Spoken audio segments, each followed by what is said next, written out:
All right. So it says we're live now. I think Shar is gonna try and get in here in a second. So I've seen a lot of the updates. That I heard your dictator is now in jail. Um, could you maybe fill us a bit? I followed some of your videos today, but didn't understand everything that was being said. I hear you have some good news. Right. So, thank you again for having me here, and thank you for all your hard work. You guys have been great throughout the whole process. Um, so, for those who are just tuning in, maybe hearing this for the first time, Sudan has been in a huge revolution for 4 months now, and it's gotten bigger and bigger, and it's gotten better and worse and then better again. And what's happened today, or let's say what happened yesterday, was that Ibn, who is the military or head of military council, um, who overthrew al-Bashir after al-Bashir being president for 30 years. So this is what happened, and people expected, or the world expected, that Sudan and Sudanese people will be happy now that Ibn Auf did that. Yeah. It was basically a coup, and Sudanese people didn't want that. Sudanese people did not want a coup. Sudanese people did not and do not want Ibn Auf, because he is just the same as his president. He was the Minister of Defense, and he has committed so many war crimes, and we didn't want him around anymore, and we didn't. It was just doesn't make sense to take al-Bashir and bring Bin Auf. It was the same thing. So it's not just the change of names. You wanted the change of government. We did not want a military government to take over Sudan, even if Right. it was for a period of time, because this is the transitional period. Yeah. But we didn't want that. And what Ibn Auf said was very, very bad. If you could just hold on for a second, let me just share this live in my on my wall, if Absolutely. that's okay.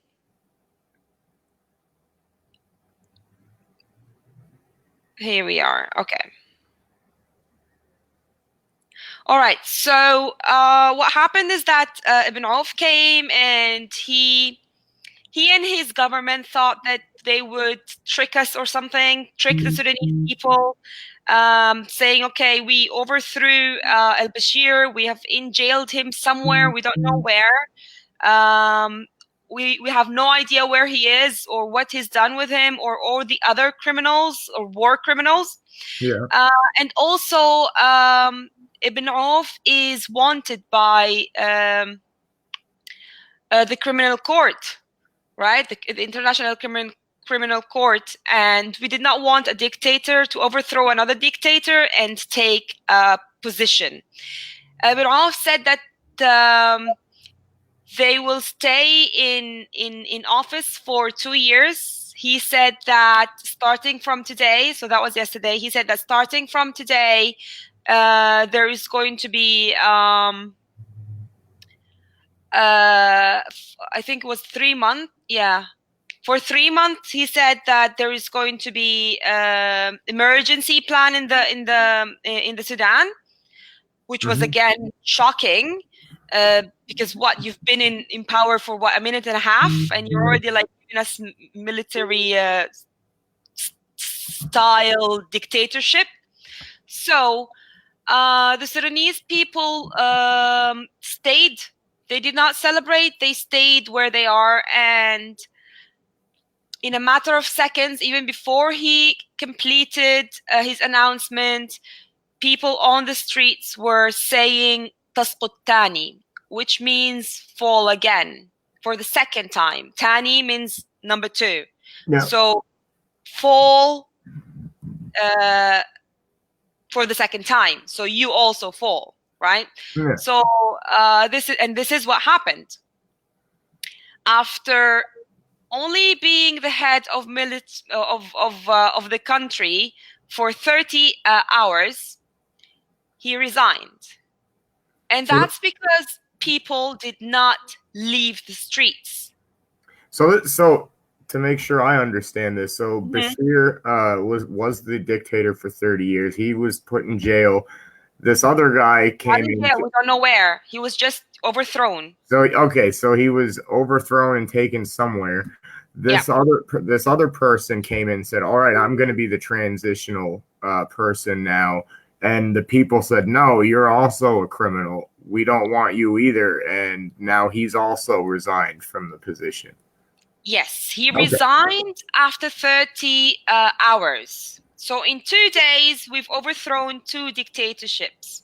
Wow. Okay, so that all right. No, I didn't understand when Shar said that you've gone through two already. So that makes some more sense then. Two. And that's because people actually really did not leave. People stayed there. And you know, Adam, it's very hot in Sudan now. I don't know in Fahrenheit, but it's over 40 Celsius. So I don't know what that is. And so it's extremely hot. And there are millions of people. People report that there are more than 3, 4, 5 million people on the streets. Wow. And and people stayed. You know, people did not leave. And so people outside of Sudan, Sudanese people from the outside and from the inside, were just helping each other by sharing, sharing water, sharing food, buying water for everybody, because this was the most important thing, to stay hydrated, because it's very, very hot and people were really thirsty. So people were just sharing money and resources to get to stop people from dehydrating. And they stayed there for the whole 30 hours, even before that, of course, but they did not leave after he said, okay, I've gotten the Bashir out of the way, I'm your new president, even for a transitional period of time. And the transitional period of time supposedly was 2 years. He said, 2 years I'm going to be in office. And he didn't tell us any details about anybody. Like, he did not say what he's going to do to these criminals, where they are, what they've done. He only said that the airport is going to be closed for 24 hours, and that was it. Like, he didn't give us any details. We Right. do not trust him because he's from the same background as El Bashir. And that's why people did not want him. And that's why people said, okay, we're going to fall again. And tasputtani, and it's going to we're going to stay put. We're not going to leave. And I Right. think this is very, very smart. Although it's extremely hard for people to do that, especially that they're tired, and they've been protesting, ongoing protests for 4 months. And they have been in the same spot for since the 6th. What's the date? Well, so 6 days. 6 days they've been in the same spot. Have not gone home. Have not, Wow. people are tired. People are tired, but they stayed put. And after that, because of the hassle that they've had, they were like, okay, these people are not going to stop protesting. He also, Ibn Auf, gave us a crew. Like he said, by 10 o'clock, everybody needs to be home. There's a crew in Sudan from Yes, from I 10 saw o'clock that. at night until 4 o'clock in the morning. And of course, at the same, and I think his announcement was around 3 or 4 o'clock in Yeah. the afternoon. So nobody, of course, went home, and there was no crew. The crew broke by the Sudanese people. They've broken it, and they stayed put, which is, I think, very brave. And they stayed Yeah. put, and this is the military we're talking about, right? They can do whatever. We don't know what the military can do. We can never tell what could happen. And they stayed put. There are millions and millions of people, and because of that, after 30 hours, he came out and he said, okay, I resign. And he announced that I don't even remember his name yet, because he was just, his name is Abdel Fattah Burhan. Yes, Abdel Fattah Burhan is now the head. And Abdel Fattah Burhan, we don't know him yet. Not a lot of people know him. We still wonder who he is, but at least he's not a wanted criminal. And yeah, at least he's not a wanted criminal. And at least we prove to them, to anybody who wants to steal this revolution from the Sudanese people and play games around it and put one person instead of the other from the same background, we showed them that we cannot be fooled. Right. We are not going to be fooled. It happened before in many other countries. Revolutions have been stolen, people have been fooled, but we are not going to be fooled once again. We have been fooled once in 1989, but that's not going to happen again. Thank God. And even if what's his name, Burhan, Abdel Fattah Burhan, even if, like, until tomorrow we hear his announcement and his speech, if he does not oblige to what people want, okay, and show us what he's going to do and how long he is going to stay and how he is going to support all the other people who are in this revolution, he is going to go again. We're staying there. We're staying put. We're not leaving. Until this moment, people have not left. They're still on the streets. Now, question. So after the 30 hours passed and this guy resigns, is there now a third person? Yes, this is Burhan that I told you. I forgot his name. I don't even know his name. Okay. So that is a third person. Now, how did he come into the picture? I know how our elections work. Are the people like picking these people that are doing the transitional government, or is there like a body that's saying this is what you get now? This is your person. What's happened? Yeah. So what's happened is, Adam, that because al-Bashir did not want to leave on his own, and he was not like, okay, I'm going to leave now because you don't want me anymore. He was overthrown by the military. Yeah. Right? So it was like a coup, right? Yeah. So when the military is in charge, what is known is that the military takes control of the country for a transitional period of time until people can get, into election. Yeah. So this is what's happened now, and this Ibn Auf was the one who overthrew al-Bashir, and that's why he announced himself, because he was the head of defense, he was the Minister of Defense, as the head of military. Okay. And now is it basically that the military, like when they step in, I think we would normally call that like martial law here, something along those lines. Are they also the people who are suggesting the transitional power? Because I would think if I was I would think the people should be suggesting. Absolutely. And this is why Ibn Auf has fallen again, because he wanted power to himself, right? He did not give us any details about anything else. Like there was no we didn't know what he was going to do. All he said is that, okay, you guys are grounded, you should be home by 10, and there is going to be this and there's going to be that, and we just did not take it. We said we want the military to be responsible for the transitional government that we're going to have. So you're going to be there just to make sure that the transitional government is there, and that's your only job, is to protect the people. Right. Your job is not to take charge of the country.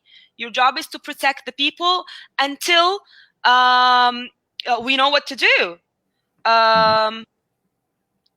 So because he was going to do that, and this is what we felt, and because of his background, we knew he was going to do that, and because of what he said as well, that's why Sudanese people said no again and again and again, and you are not our president. You should go now, and he has fallen again.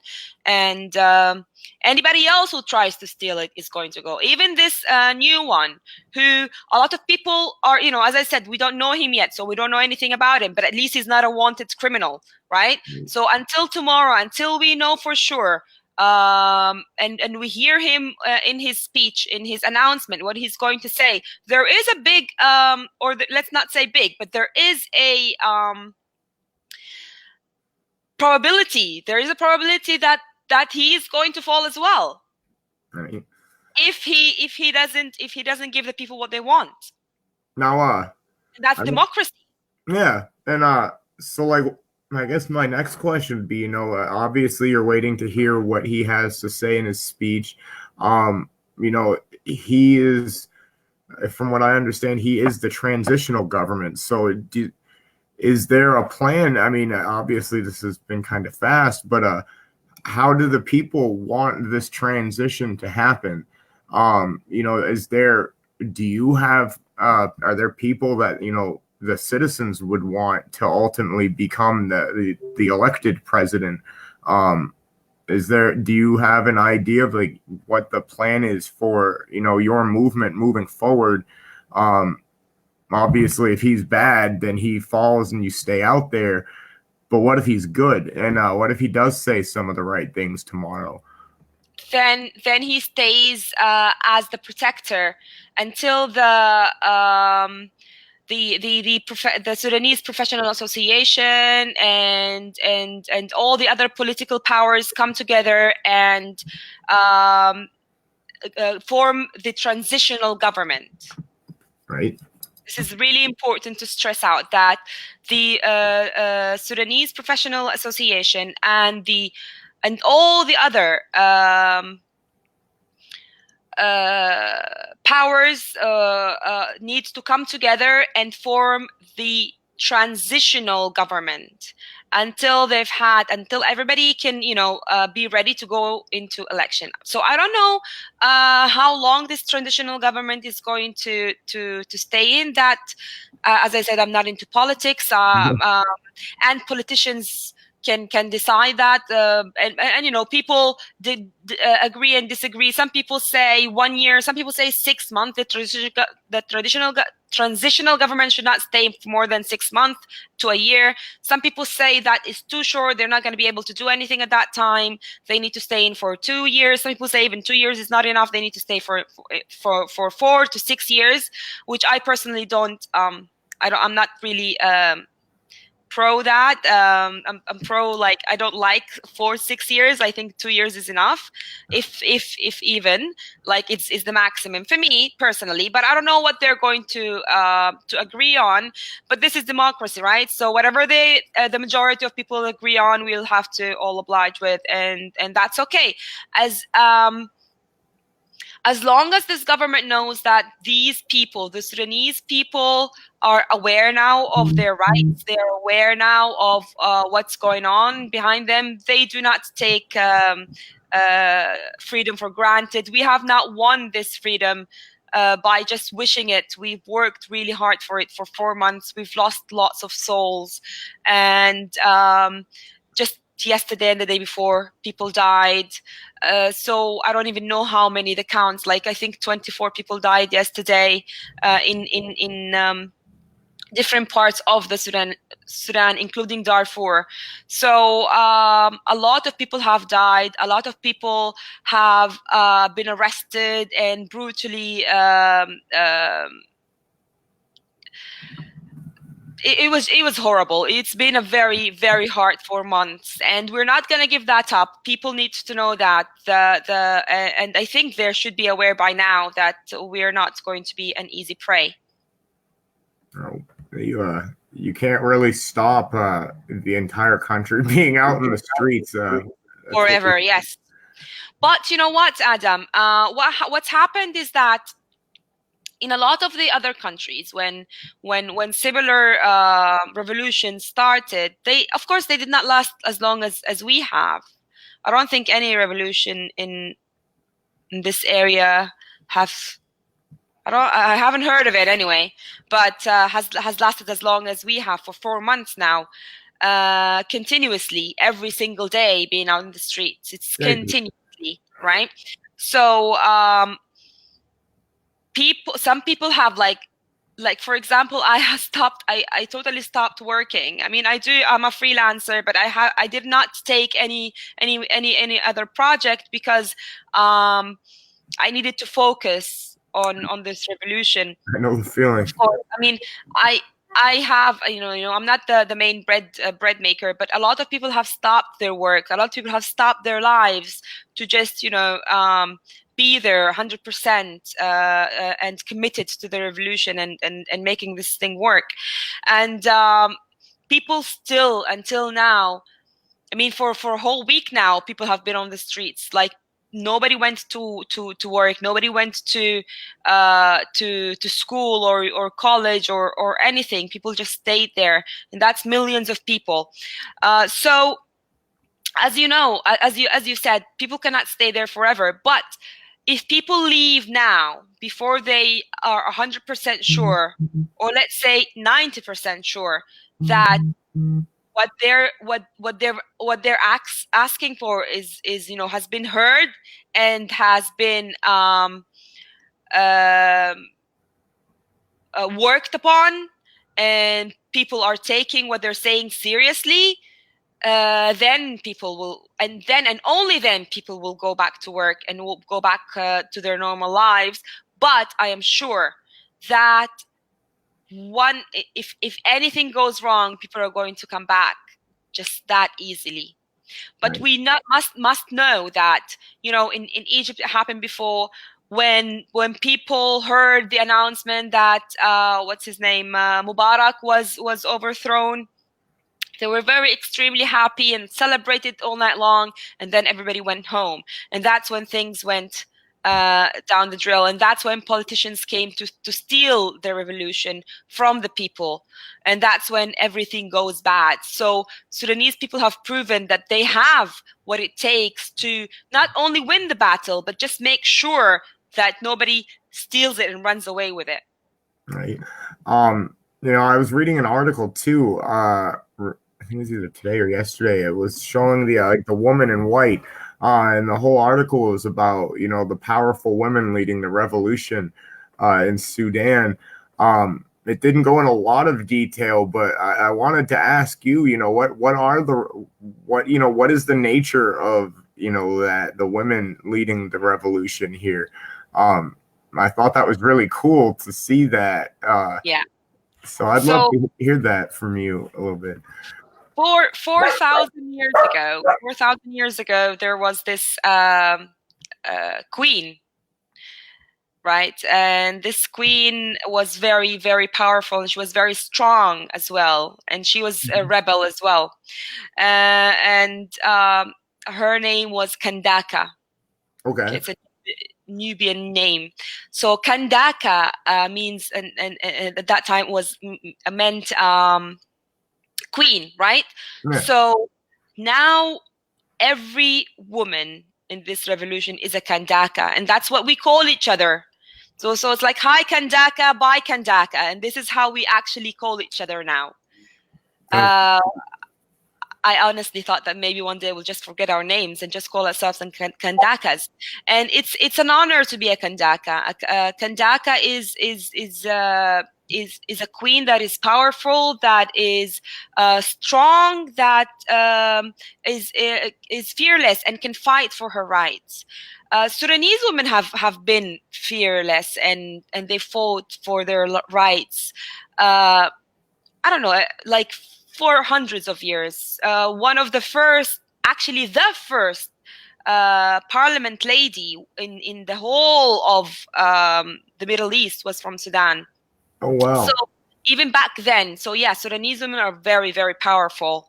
But after, and of course, Al-Kizan, or what we call Al-Kizan, which is the former regime, they knew that, and they knew that having a kandakat, or having strong women, is not very good for them. that's not very good. As you know, all dictatorships want people to stay weak, and that's when they came in with their let's say Islamic. It has nothing to do with Islam. It's just their Islam. We call it Islamic Kizani Islamic, like for the Kizan only, for them. That's what they call them. We call them Koz, Kizan.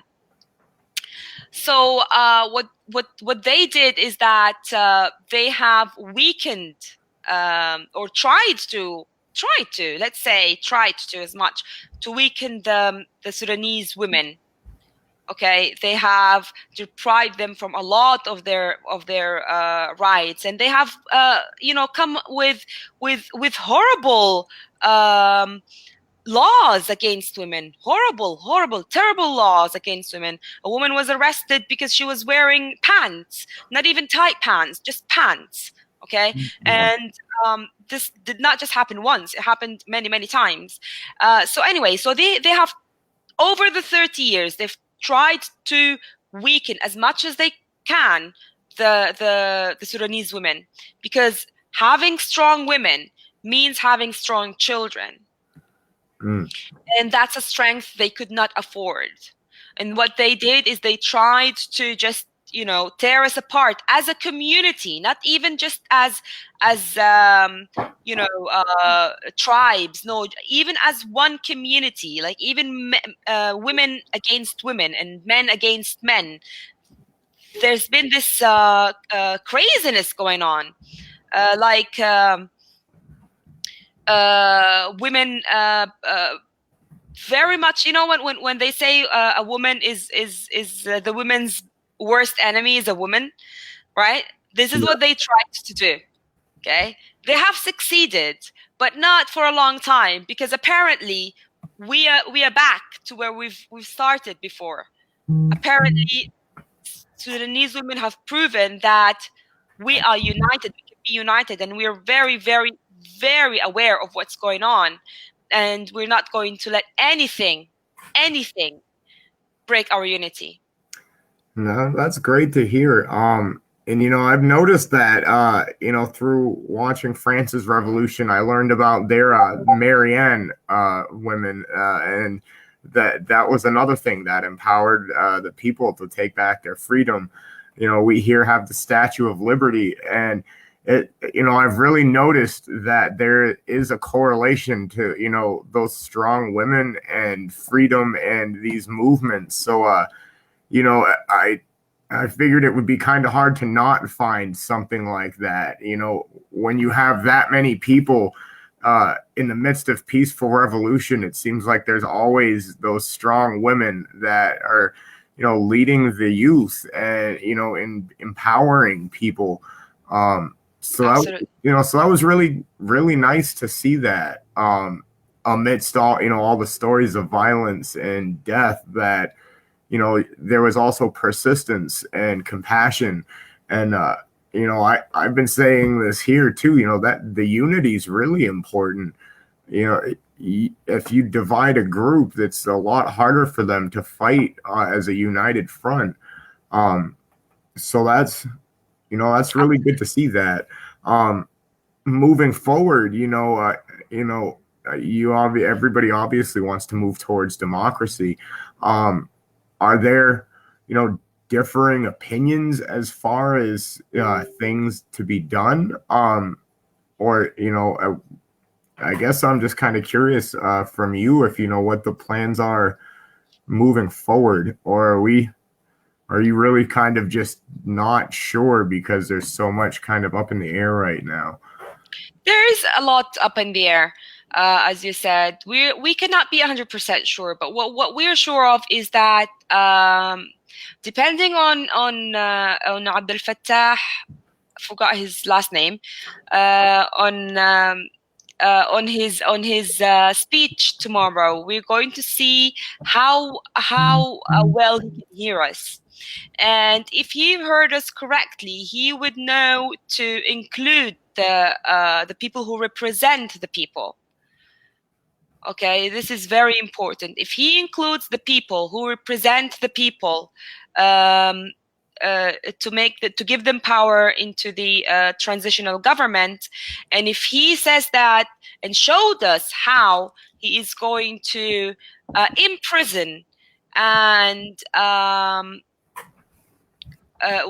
imprison not only al-Bashir but all of his crew, okay, all of his brothers in his brotherhood, all of the corrupt people, all of the Kazan that were in power at his time. Yeah.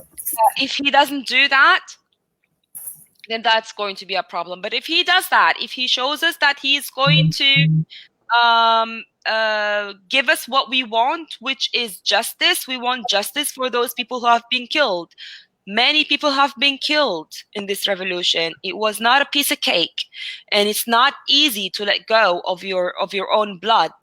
A lot of people lost their only provider. A lot of people lost their children. A lot of people lost. We have lost babies. We have lost 2 and 3 and 4-year-old babies. We have lost. And this is just now from the start of the revolution, but you know how it was horrible in Darfur before, and still is, and in Kordofan and in Nuba and everywhere in Sudan where there has been war crimes, genocide that's been going on. So we don't want them to be arrested in their fancy palaces, okay? Right. We don't want them to stay in their fancy palaces. No, we want justice. We want to take them to court. And we need to see these courts, and they need to be an open court for people to actually avenge their loved ones who've died to get to this point of freedom and of peace. Peace is not easy. Peace is not easy. It doesn't come this easy, and there has to be consequences for these people. So if they do that, if in his speech tomorrow he says that he's going to do that, and he's going to include the people in his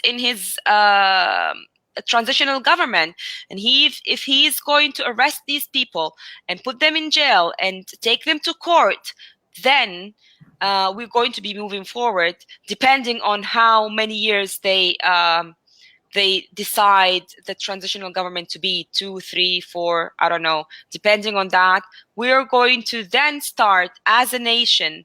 And I know that every Sudanese person who is here now and who's here listening to this agrees with me that on this, because we want to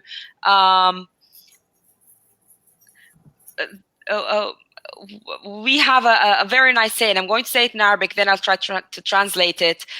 We say تسقط بس عشان نبنيه, which means this thing needs to fall down so we can build it up again. And this is what we want to do. We want to build up our country again. Our country, as I said before, Adam, is an extremely rich country. It has so many huge resources that people envy us on. And we are not a poor nation. We have not only the natural resources, but we have the human resources as well. We have great minds. If you can look at all the developed countries and look at the people there, you must find Sudanese people on the top, because these people are very, very bright. Okay, we are not stupid. We are not illiterate. We are not, backwards. We are not any of that. Very smart, well educated. We have a strong vision. We know what we want, and we have the human resources and the natural resources to build this country. And I actually think everybody needs to start building their country, and everybody needs to start building the world, and everybody needs to start building themselves as well. Because one of the most important things that I personally, and I know a lot of other people as well, were talking about in this revolution, this is not a revolution for power. This is a revolution for awakening. We need to awake. We need to wake up. We need to know where. Like we need to look around and see what's going on in the world around us. We need to be united. We should not be apart. We should not be driven apart because of silly things like what color am I, or what religion am I, or we are all human beings. Our nature is the same. We want the same things. We want peace. We want justice. We want happiness. We want a decent way of life for ourselves and for our children. Mm-hmm. Very well put. So I guess, really the nature of this video was for updates. Is there anything else that you can think of that we missed? It looks like there were a couple people asking what was going on. There is a revolution currently happening in Sudan. They've overthrown their dictator. They deposed the replacement dictator within 30 hours of him taking power. Now you're celebrating now, right? And I saw some. We are celebrating. We are celebrating, but we're celebrating with cautious. We're very cautious of what's going on now. So we're celebrating and we're staying still. We're not moving. We're staying put. We're celebrating in front of the headquarters of the military, and that's where we're staying until we hear what's going to happen. And I think even after that, people are still going to stay. They like it there now. It's like a home. They've met so many new friends. People are really, really happy there. Although it's very hot, although it's very difficult, but people's, like, let's say their happiness, they're happy to be united. People are so happy to be together. Right. People who never knew each other before are so happy, just going around shaking each other's hands and saying to each other. They have never seen each other before, and this is one of the key things about the Sudanese people, that we're extremely friendly to each other. People don't visit, they don't call before they visit in Sudan. People just barge in and stay with you for months, right? So when a guest comes to your home, you don't know when he's leaving or she's leaving or they're leaving. They could end up staying with you for months, and you have to be a very good host. We are extremely generous people. We're extremely friendly people. We cannot say no, even in the things that are very, let's say, some people come to you and stay in your home for a month. That is a little bit disturbing. But even then, you can't say anything. You have to be very gracious and show them how welcome they are there, and people love that, and people have missed that during al-Bashir's regime, because one of the ladies, I want to tell you this story. This story, like what this lady did, it really teared me up. I was really crying. Just giving you a little bit, because I just gave you a little bit of background about the Sudanese people's generosity. Extremely generous people, okay? And this lady went on. She was an old lady. She was maybe in her 80s or like late 70s. She said in this video that she was crying and she was saying, why Omar al-Bashir would you like take us to this place where we cannot have guests anymore, like when we have to hide from our guests because we have nothing to feed them. Like, this is what she's worried about, to feed her guests. That's why she's angry, because she cannot feed her guests, right? Not even feed herself, because what's really important to her is her guests right now.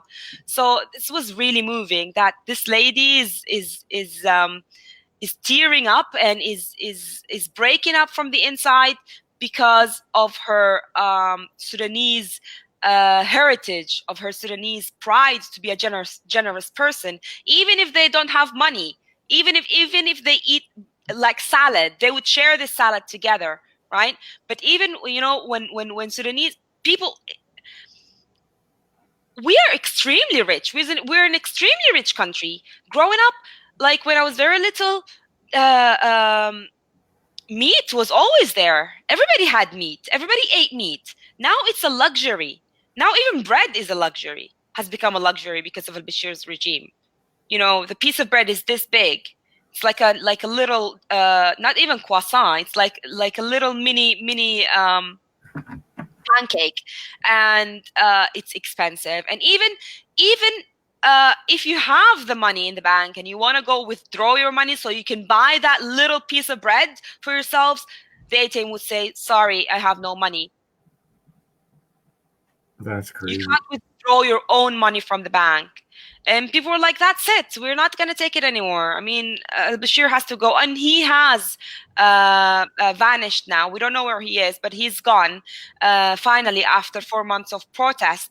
And Ibn Auf tried to trick us, just to let people know what's happening. Ibn Auf tried to trick us again, and because Ibn Auf isn't, from the same background as al-Bashir, and he's actually his cousin. Did you know that?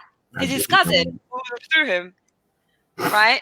And he said, "Okay, I'm going to be your military head of military in the transitional government." And Sudanese said, "Oh no, you're not going to trick us again. This is not going to happen." We stayed put for 30 hours until even Ibn Auf resigned today, just a few hours ago. He resigned, and he has appointed Abdel Abdel Fattah Burhan. You see, he's so new, I can't even remember his name. He's brand new. Abdel Fattah Burhan as the new head of military and transitional period in Sudan. He's okay. He at least he's not a criminal. He's not a wanted war criminal as was Ibn Auf and al-Bashir. But we're still going to wait and see what he says tomorrow. If he says things that we as a nation agree upon, okay, then he'll stay. Otherwise, he's going to be overtaken as well by the Sudanese people. And I guess like ultimately too, like you want to be getting to the place where you're electing your officials. So I would assume like he should be saying too in his address to you that steps would be taken so the people can start electing their presidents and their government, their officials. Um, are there other things that you're hoping to hear said tomorrow? You know, for me, it would be really hard for me just to believe a politician because they said they would do something. And it must Yeah. be much worse for you being, there. Is there something that, the people are kind of using as like a guidebook that would say, like, this means we can trust this guy versus this means he's not? Or they're just throwing new people at you that you've never heard of. How do you actually verify if you should support someone or not?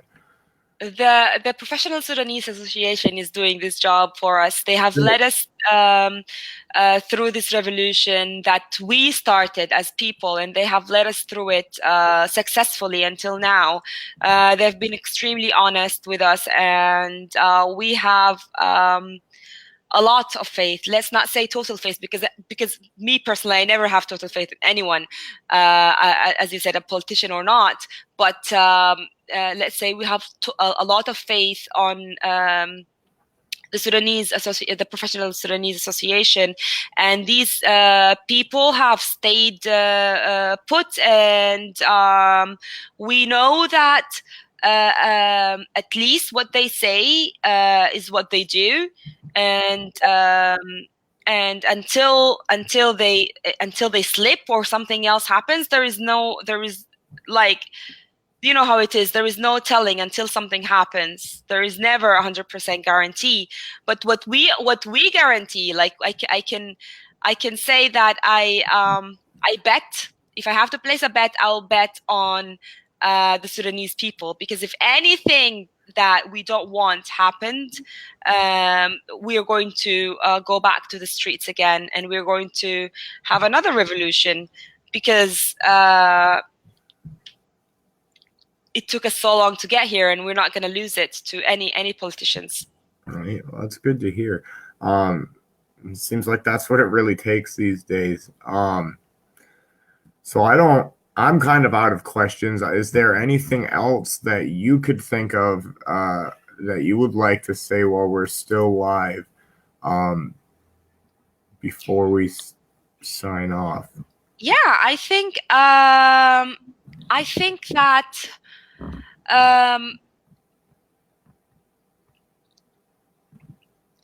let me set this straight. I'm extremely proud of what we've done. And I really hope that the world sees this and learns from it. A lot of revolutions, as I said before, have been stolen from its people who have worked hard for it. And we didn't let that happen, and we're not going to let that happen. I think people should learn from the Sudanese revolution. I don't think it's ever happened before that two presidents have been overthrown in in less than 30 hours. I don't think there has been, at least in the recent history, any revolution that stayed for a full month. And it was a peaceful revolution, and this is key. Peaceful revolution. Our kandakat and like, you know what kandakat means now. Okay, Yeah. our kandakat and our youth and our elderly, they didn't hurt a fly during all this. People were extremely peaceful, although it was very hard to stay peaceful because of all the killing that was happening. And we've been through this, and we've done it. Everybody needs to do the same.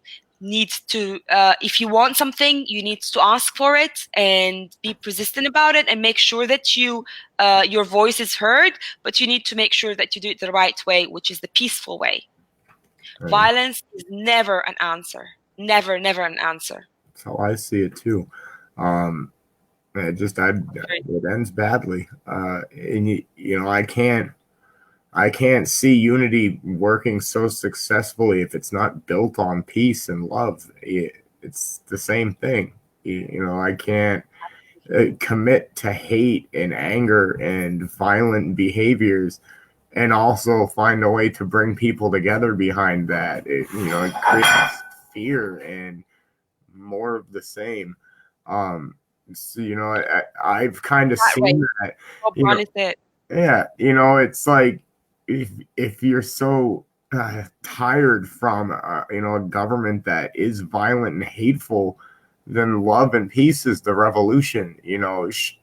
Empowering people to have the one thing that they want. Justice, equality.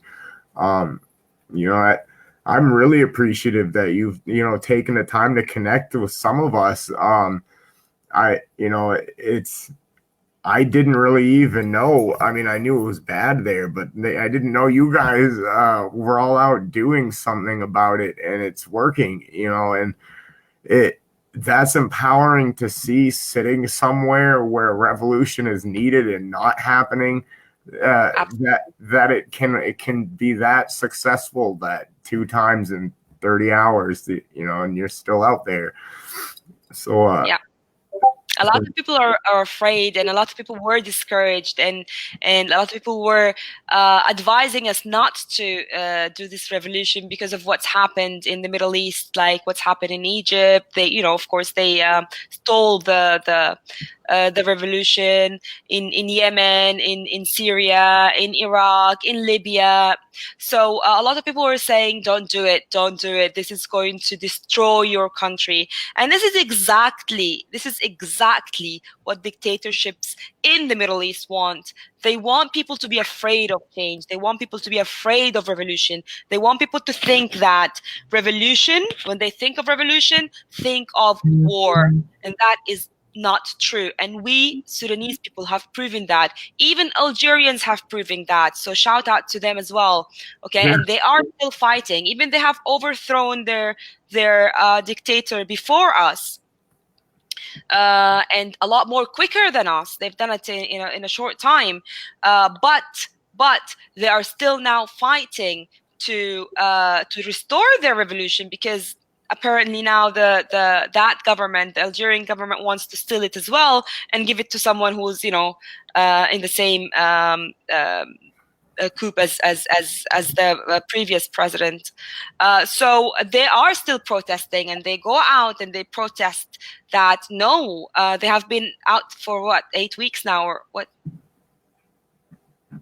2 weeks or 3 weeks, I don't remember. Anyway, so have been out every week. They are still in the streets. They're still asking for the same thing, is that they want anybody and everybody who had any responsibility in the previous regime to go away. We don't want anybody from the past. We want new. We want fresh. We want new blood. We have it. It's there. It's not like we're I don't know. Like God has. We say Hawa walada, which means Eve has many sons and many daughters. Like there's not only one person here. So yes, revolution does not mean war. Revolution means peace, and it means justice, and it means at the end that you're going to win. Yeah, that's I didn't understand the difference until he started seeing all this stuff come through on social media. It was the same thing in France. The news wasn't covering it. They're still not really covering it for them, which is baffling. But a lot of people were saying that when it gets that bad, there's either peaceful revolution or civil war. It's not the same thing at all. But I think that fear exists anywhere. If you're contemplating, like, what do I do when my government's out of control, then fear is the natural emotion with revolution. Absolutely. But and I've also seen between all of these different countries doing it now, that when everybody's united, there's nothing to fear, because exactly. Why would bad things, sure, they happen, like lives were lost, it's a tragedy, but at the same time, the people are free. Like, they're gonna be free now, and God forbid you're one of those people, that an awful thing happens to. That fear, you can use it, I think that you can, in a way, turn, fear into a constructive energy. How many people it must have taken to get everyone to set the fear aside and embody strength or togetherness. That's a collective, that's everybody actually working together. And, the more places like Sudan that are showing us that when it's like really bad, you can still come back from that there's a lot of other countries around the world too that, a revolution could help, but, maybe it's not as bad as it has been in Sudan, but that doesn't mean the same thing won't work. And it did work previously, like in Rwanda, how it was before. It was in a civil war for a long time. Now it's an amazing country in Africa that people pay a lot of money to go and visit. Same with Singapore, and it's being in this, hitting rock bottom is not always a bad thing. It's a good thing, right? But working together to get up there and spread peace and spread love and spread, as you said, togetherness and unity. This is this is actually what makes it either makes you or it breaks you. It either makes you as a nation or it breaks you. So unity needs to be the number one choice. People need to know that they are never going to agree on everything 100%, but they need to be aware enough that of what democracy is and how to move forward, even if you have obstacles. Adam, you live in the US, right? So yeah. You have democracy, you have freedom. Is freedom, is democracy, I don't know, heaven? Is it everything? Does it have no loopholes? Is it fantastic, amazing? Is it all greenery and No, I mean, and that's what I've kind of been saying too, is it takes work, from what I've seen here is that people can fall asleep at the wheel, the leaders in a free country can still let you think you're freer than you are, and laws can be used anywhere, poorly or improperly. Corruption can exist under a democracy or a dictatorship. um and it's usually the result of an agenda. The people in power want to keep that power. They want to make sure they can get as much money out of that job as they can. And whether you're in, the country where you're seeing it the worst it can be, or somewhere like America, I don't think it's any different. That, all of the people, if we want to see things change for the better, we need to start looking at each other as the solution, not looking to the same, like, you were talking about this new person being like, of the same group. yeah. If politicians have been causing either small or big problems in our country, then maybe we should be looking to a new group for people to do this job, or I'll find a way to elect people that we know are going to do what we want, and stop believing, when these election cycles come around. And that's how it is here. When we have our elections, we get the same lines: we're going to fix this, we're going to fund that, whatever. We vote them in, it doesn't happen. But we think we're free, but I would think it's semantics. No, yeah. Have you watched that video on YouTube? It's called Rules for Rulers. Yeah. I think everybody needs to watch that. Democracy is just like dictatorship in the means that anybody who is in power for a long time and wants to stay in power for a long time is going to play around with anything and everything and everybody just because they want to stay in power. So even in a democratic country, you need to fight for your right, and you need to speak up. You need to know your rights, first of all, your constitutional rights as well, because a lot of people don't know their constitutional rights, and they just take things for granted, or just this has been going on for a long time, and this is how it is. Maybe it's not. How do you know? You need to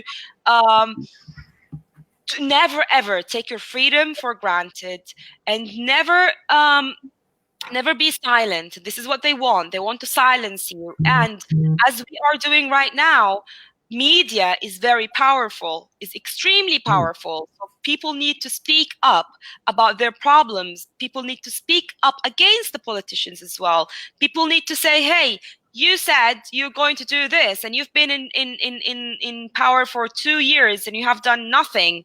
Okay, either you do this or you step down and let somebody else do it. People need to let these people in power know that they do not have complete power, that they are there only to serve the people. They have been put there by the people to serve the people, not to serve their keys and their pockets only. Of course, they're going to serve their keys and their pockets. It's, we can't stop them having. It's just going to happen. Okay, let's be realistic. It's going to happen. But we need to know, as nations, is that we need to speak up. We need to be free. Freedom of speech is, I think, the most important of all freedoms. That I can say anything that I want without the fear of being killed or arrested or harassed, or fear of my own safety. This is a huge gift, and this is something that you guys in the Western countries have. We don't have, and we must have it. It's not a need anymore. It's a must. I must be able to go now in the middle of the city hall or whatever I am, and say whatever I want, and be free to say so, and actually be guarded by I don't know, the police or anybody who represents the government, and protected by them. and that's just to make democracy actually alive, because they are also stealing democracy. They're stealing everything they want, and this is what power actually, unfortunately, does to you. It makes you think that you are the king of the world, and if that was true, revolutions would not have started and overthrown dictators like Hitler and many others. I can't remember their names now, but nobody's going to stay in power forever, and you need to know that you should not be afraid. You should always speak up, and you should know that it's your right to be able to speak up. It's not just something that they give you as a privilege. Here, it's a privilege. You can speak up. No, thank you. This is my right. This is my right. So You're not making me any favors. And are you in Sudan? Do you guys have a constitution? I'm not sure if I asked you that last time. You do have like rights that are supposed to be respected then, or is that how is it set up over there? I don't know my constitution. I know that it's been changed a few times, but what I know that the constitution, the older constitution that we had in 1970s or 60s, I don't remember the dates, that was a better one than the one we have right now, which had lots and lots of rights, especially women and children's rights. And I think what the new government is going to do is going to change this constitution again, but they're not going to do it alone. They're going to have to again get the whole of people of Sudan, and that's a big job, to agree on the new constitution. We are 40 million after all. We are a lot of people, so we are a lot. 40 million is so it'd be like the people putting the rights back into the Constitution instead of the government taking them out of the Constitution. Absolutely, putting them back and actually having the rights in the Constitution. The Constitution is it's just a book, right? Just having the rights of the Constitution written there and sitting there, protected, and as a piece of antique, looking at it, it doesn't really do anybody any good. The Constitution, whatever it is that people agree on, needs to be worked with. People need to use it, to make sure that they stick to it and they do whatever it says as well, because otherwise, how would we know what our rights are, and how would we ask for them, and how would we say, no, you have violated my rights, and I'm not going to take that? How? Yeah, I could take. I know with ours, at least when it was written, they did like the Federalist Papers. It was like a newspaper that came out, and they did a lot of like explaining to people, like, this is what this right is, this is how you use it, this is what it's for. Absolutely. And this is what I think this is our job as social media influencers, because that's what I am. I'm not. I have no political views. I don't really know anything about politics. Just for the people who are, who've just come now. I'm not a politician. I don't know anything about politics. I'm not interested in politics altogether. I've been forced to be interested in politics right now because of what's happening in Sudan. I think all Sudanese people have, and this is what revolution does to you. It forces you to, look back and see what's going on in your country. But I'm not a politician, and I don't intend to ever be a politician. But I am a social media influencer, and what's happening right now is part of like this revolution is part of who I am and my identity as a Sudanese woman, and my identity as a human being as well. So this is why I'm speaking out. And our job right now as social media let people know of their rights as well, and to let them think beyond what they've never thought that would happen, and that's possible, and let them work together and restore peace and love between the world and between everybody that you know and you care for, and that is the world, because we should be global citizens. We should love each other unconditionally, no matter where we're from. I'm a proud Sudanese, but if a Sudanese person who is wrong did something to another person from any other nationality who is correct, I'm going to stand against that Sudanese person, and I'm going to say to them, what you have done is unjust or is wrong, because I am a global citizen. It has nothing to do with your color or your religion or your background or your tribe or your nationality or all that. If it was up to me, there would be no nationality. I think if it was up to me, the world would go back as it was before, no borders, nothing. But unfortunately, it's not up to me, and it's a little bit dreamy. It's a dreamy dream. But this is how, as my daughters say, in Eman word, this is how it would go. But I would say again, our job is to let people know what their rights are, let people know how to embrace and love change and move onwards and move forwards and move upwards. Never look down, never look back, never look even to your sides. Just keep moving forward, and take everybody with you as well, because it's group work is always better. All right. Is there anything else that we want to try and cover before we sign off? Do you want to ask some questions? Does anybody have a question? Especially people who are not aware of what's going on in Sudan. Yeah, I'm trying to go through here. It looks like most people just keep telling you good job and that you're pretty spot on. I'm going through here.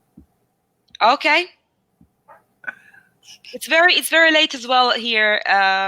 It's almost 5 o'clock in the morning, so it's a new day. Yeah, this part of the world. So we are the future.